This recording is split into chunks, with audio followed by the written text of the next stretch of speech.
Kaya talaga ako mahal ni Maya. Alam mo may mga pelikula na hindi ka tatamaan habang nanonood ka pa. Pero pagpatay mo ng TV o paglabas mo ng sinihan, bigla mong mararamdaman. Parang may naiwan sa dibdib mo. Welcome back sa Don Sinesuri, kung saan hindi lang natin tinatanong kung maganda ba ang pelikula, kundi kung may tinamaan ba sa'yo. Ngayong episode, pag-uusapan natin ang Unmarried, directed by Jeffrey Jeturian. Hindi siya pelikulang sisigawan ka ng drama. Tahimik lang siya, pero grabe kung umatake. Habang pinapanood mo si Celine, Angelica Panganiban, at Ivan Zanjo Marudo, mapapansin mo siguro to. Hindi sila galit sa isa't isa all the time. Hindi rin sila kontrabida o biktima lang. Parang totoong tao. Si Celine gusto lang matapos ang isang relasyong matagal lang masakit. Si Ivan naman, gusto pang ayusin ang isang pamilyang muntik na niyang sirain. At siguro habang nanonood ka, may naisip kang ganito. Paano kung ako yan? O paano kung may kakilala akong ganyan? Diyan na nagsisimula ang mga aral. Lesson number 1. Hindi lahat ng pagtatapos ay talo. Aminin natin, pag sinabing hiwalayan, annulment, tapos na, parang automatic talo agad. Pero habang pinapanood mo ang Unmarried, mapapansin mo, hindi sila umaalis dahil sa kaduwagan.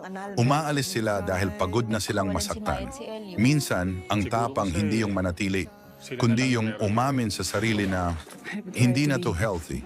Kung ikaw ngayon ay nasa relasyong parang hinihintay mo na lang matapos, hindi ka masamang tao. Baka honest ka lang. Lesson number 2. Hindi pareho ang healing process ng bawat tao. Habang nanonood ka, mapapansin mo rin si Celine at si Ivan parehong nasaktan. Pero magkaiba ang takbo ng proseso nila. At baka dito ka rin napaisip, bakit siya naka-move on na? Ako hindi pa. Bakit parang okay na siya? Ako durog pa rin. Reminder lang ha, walang deadline ang paghilom. Kung okay ka na, good. Kung hindi pa, okay lang din. Hindi karera ang pagbangon. Lesson number 3. Ang pagmamahal ay hindi lang kilig. Hindi ito pelikulang biglang may fireworks, slow-mo, o grand confession. Ang meron lang, pakikinig, pagiging present, at pag-amin ng pagkukulang. At dun mo marirealize, hindi lahat ng pagmamahal romantic agad.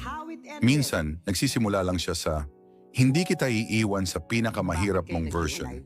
Kung nasanay ka sa love stories na puro spark, ibang klase ito. Mas tahimik, mas totoo. Lesson number 4. May dignidad sa pagpili ng sarili. Siguro ito yung pinakamabigat. Hindi ginawang madali ng pelikula ang annulment. Hindi siya shortcut. Hindi siya escape. Isa siyang desisyon na may kapalit. At habang pinapanood mo, maiisip mo, ang hirap pala piliin ang sarili kapag may nadadamay. Pero may mga pagkakataon na kailangan mo talagang itanong, hanggang dito na lang ba ako? At kung ang sagot mo ay oo, hindi ka selfish. Pinoprotektahan mo lang ang sarili mo. Kung napanood mo na ang Unmarried, alin sa mga eksena ang pinakatumama sa'yo? At kung hindi mo pa napapanood, baka ito yung pelikulang hindi mo kailangan panoorin agad. Pero kailangan mong panoorin kapag handa ka na. At kung gusto mo ng ganitong usapan, yung parang may kaibigan kang nagsusuri ng pelikula kasama mo, subscribe ka na sa Don Sinesuri. Hanggang sa susunod. At tandaan mo, hindi lahat ng pagtatapos ay pagkatalo. Take care.